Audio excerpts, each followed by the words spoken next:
we start with what I believe to be the biggest game of the year to this point, and potentially the biggest game of the year by the end of the year.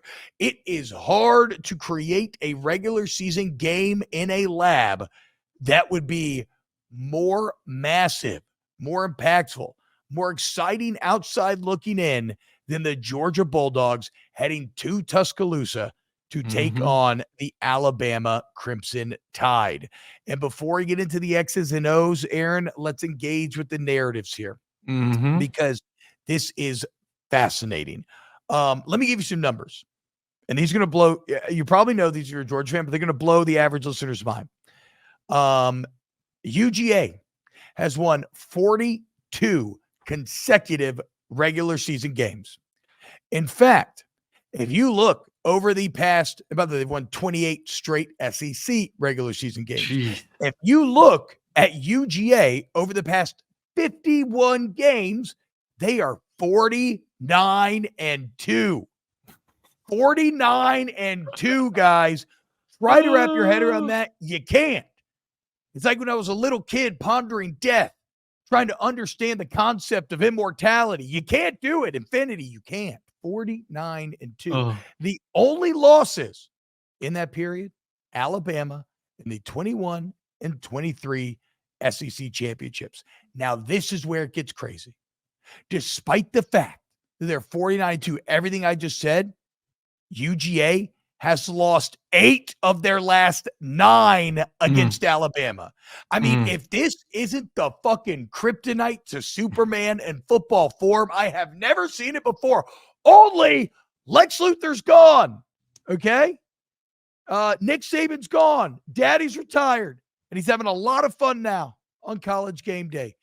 There is so much pressure on Georgia, Aaron, this game to prove that now that Saban's gone, things are going to be different.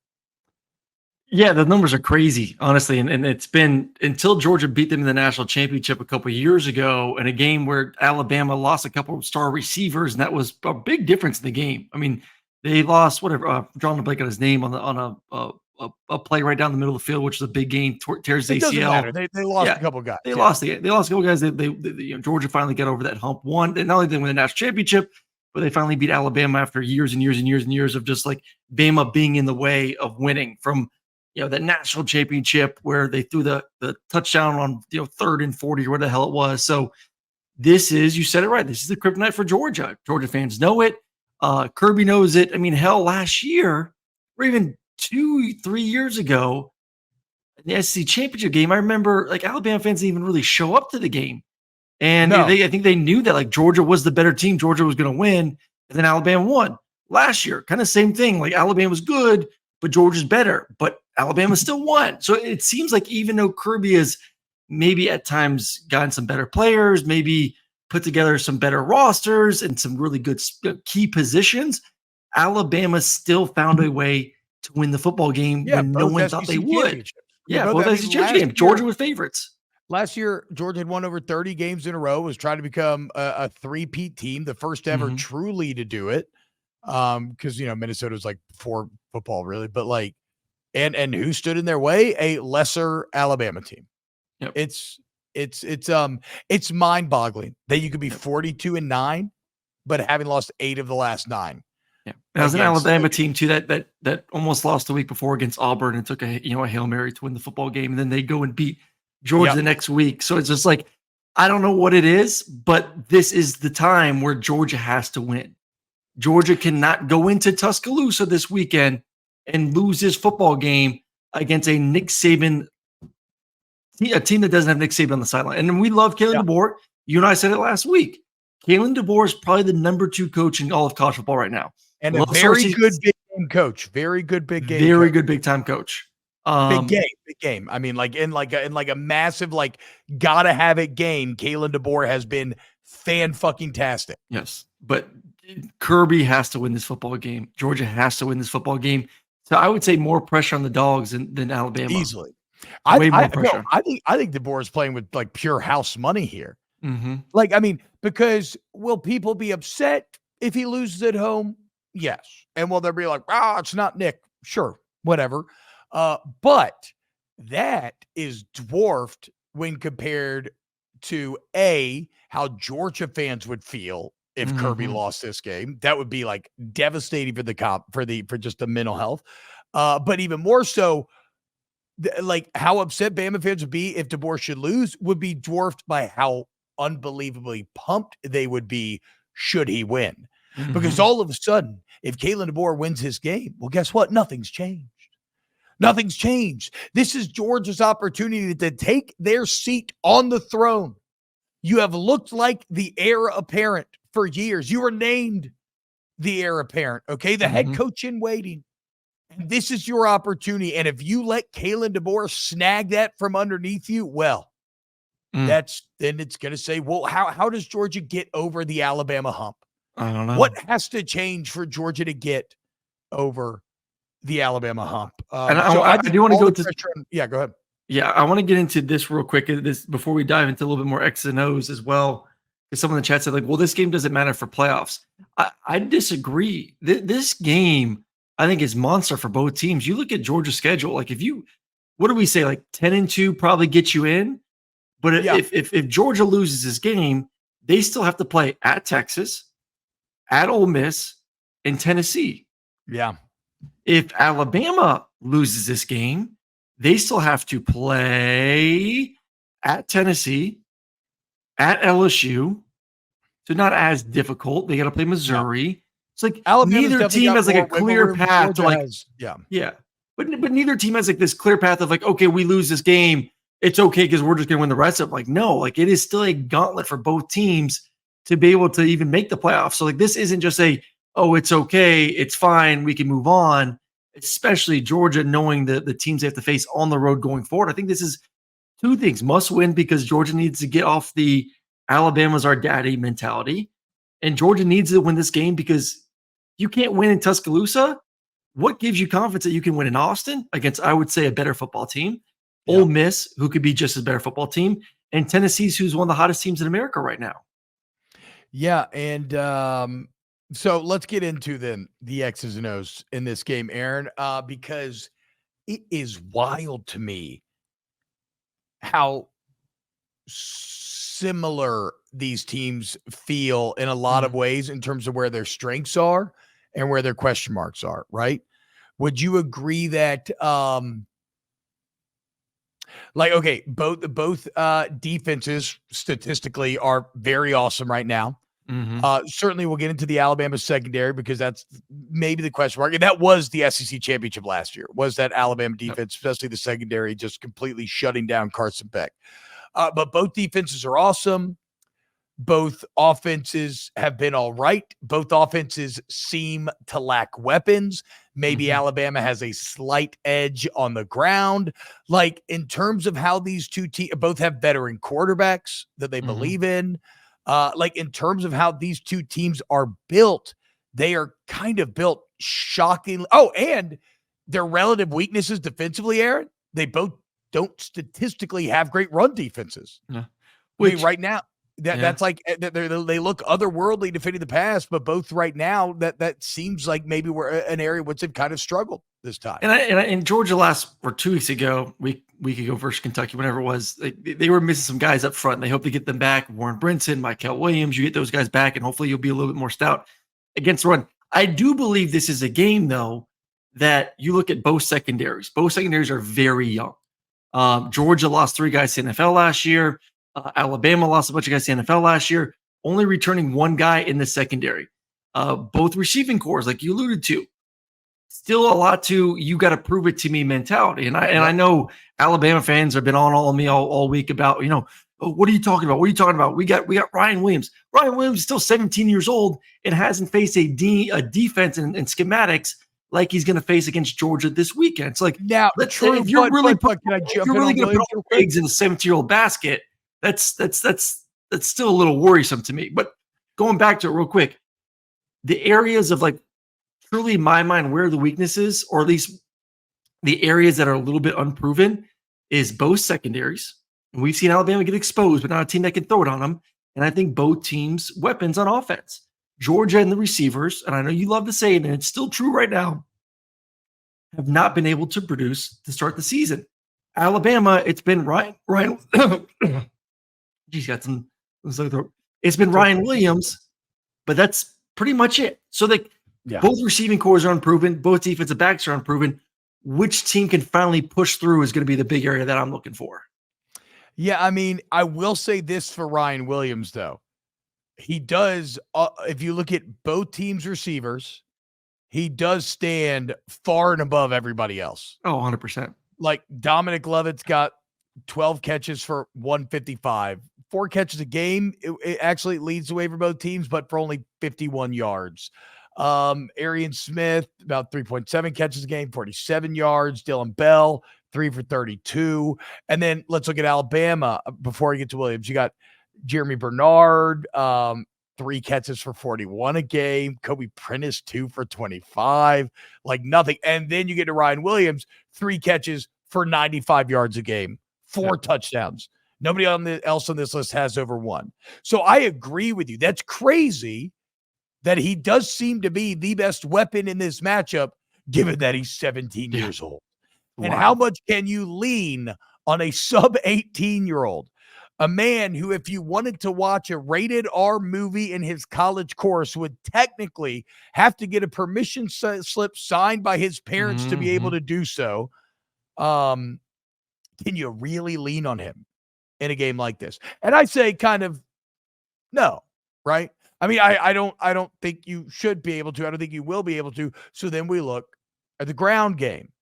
And is this maybe where Alabama starts to see a little bit of separation from Georgia, given that Jam Miller, Justice Haynes, and Jalen Milroe make up a better rushing trio than Etienne Frazier and actually Carson Beck, the 3rd leading rusher on the Bulldogs right now? No, I would definitely give the advantage, and mostly because of Milroe. And what Kalen has done with the design runs for Milroe this year is something they should have done last year, and they refused to do because they wanted to, have this mind of like, okay, you're a passer first. When things break down, then you can turn to a runner. And I think Kalen DeBoer's come in and say, you know what, screw that. Like, we needed this guy to run 10 plus times a game. And I think this is a game where you may get closer to 15 times running the football, a mixture of design quarterback runs. And then obviously when things break down, it's not there and him just taking off.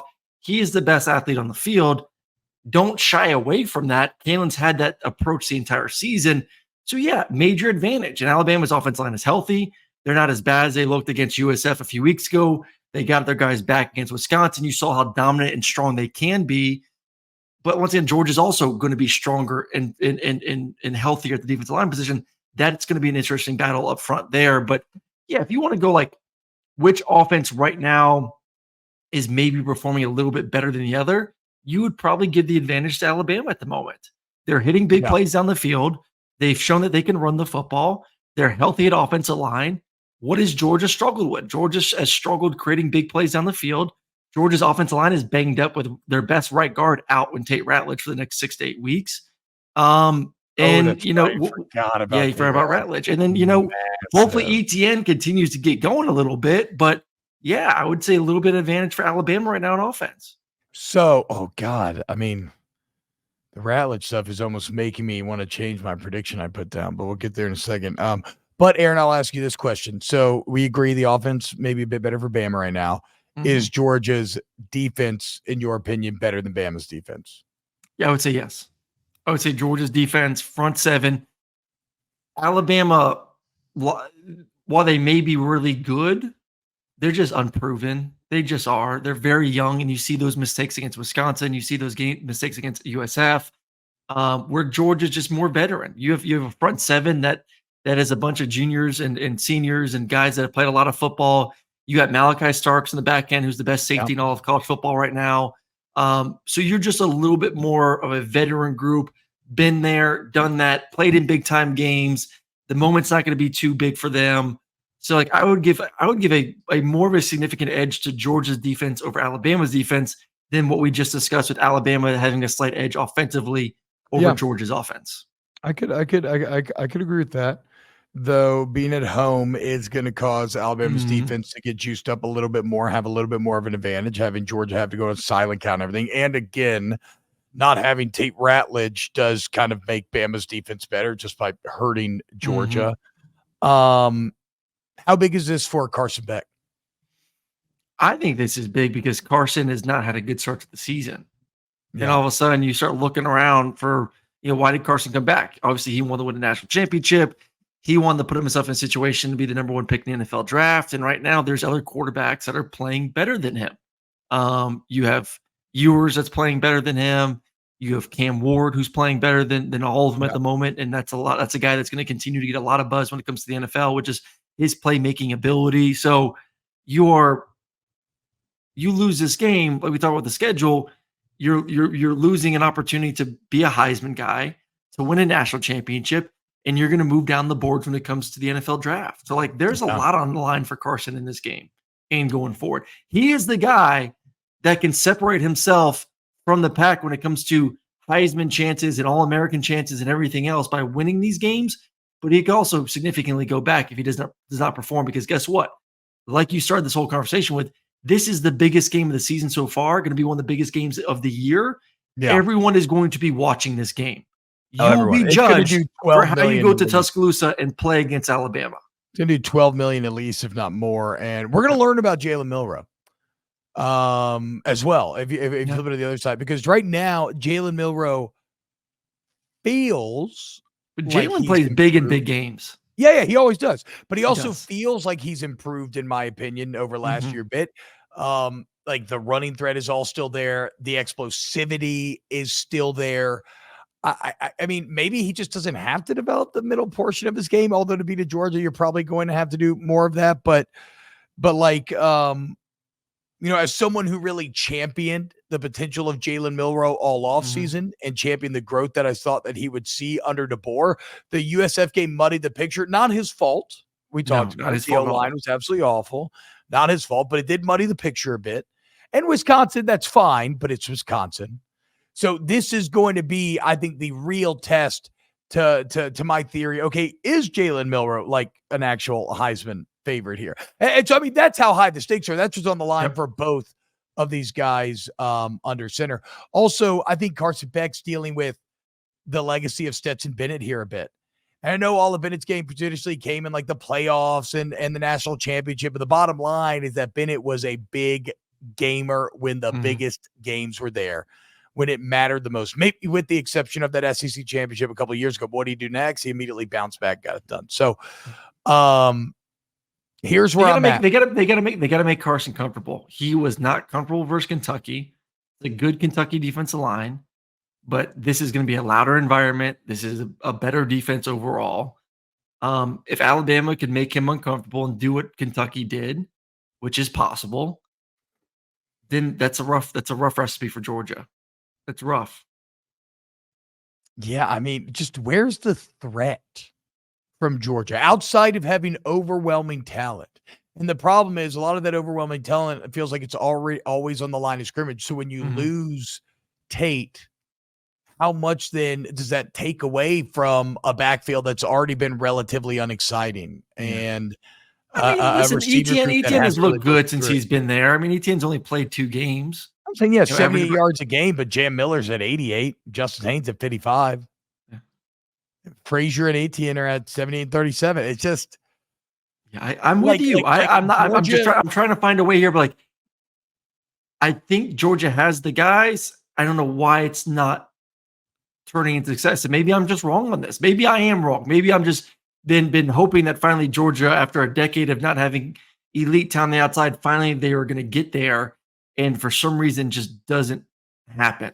I mean, look, last year, it's not happening right now still. Andrew Cooper says UJ's advantage is bludgeoning it at the outside zone. No, you can't bludgeon Alabama defense to death for that. I don't think. Like, you got to be more dangerous. Carson Beck is going to have to prove to be the number one guy. Why is Georgia favored then, according to Vegas? Well, what's funny is, Aaron, after all this talk, I'm still picking Georgia. Oh. And the reason is maybe a bit rudimentary. Again, I think these two teams feel incredibly similar. I mean, statistically, they are unreal similar, right? Kind of a lack of weapons, as we talked about, dominant defenses, but a rush defense that can, doesn't have the best numbers for both teams, experienced quarterbacks, everything we just said. The thing is, I'm going with Kirby because ultimately he's had more time at Georgia than has Kalen DeBoer. So I'm quite, and you could call this a weak analysis, and I'll say admittedly so. I just can't wait to watch these two teams play. I can flip a coin, but I'm going to give my personal edge to UGA just because Kirby has had more time to bake that culture. And if he can't win this game, well, then the noise is going to get very loud from these Alabama fans who will be beside themselves with excitement. Yeah. Obviously, you know where I'm going with this one. I'll go Georgia wins the football game, but I didn't know. Your setup kind of made me think you might go Alabama. I'm very, very nervous. I mean, I went back and watched the Kentucky game again, and just does not give you a lot of confidence. I mean, Alabama went on the road to Wisconsin and took care of business in a big way. I know Wisconsin lost their quarterback in the first quarter to a torn ACL. Game's still relevant to me, though, to this game. Yeah.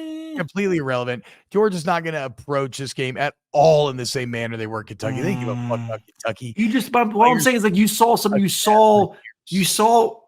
Alabama at their worst versus USF and missing guys and how bad it could be. Then you saw when they're healthy how good it can be. Georgia, with a lot of their pieces, especially on offense, intact besides Tate, did not look good. It's like that's the last thing, and they haven't like looked elite the first two games of the season either. So it's not like it's just a one game sample size. It's like you only look good for a half versus Clemson. The second game you played some scrub and like it was good. It wasn't great.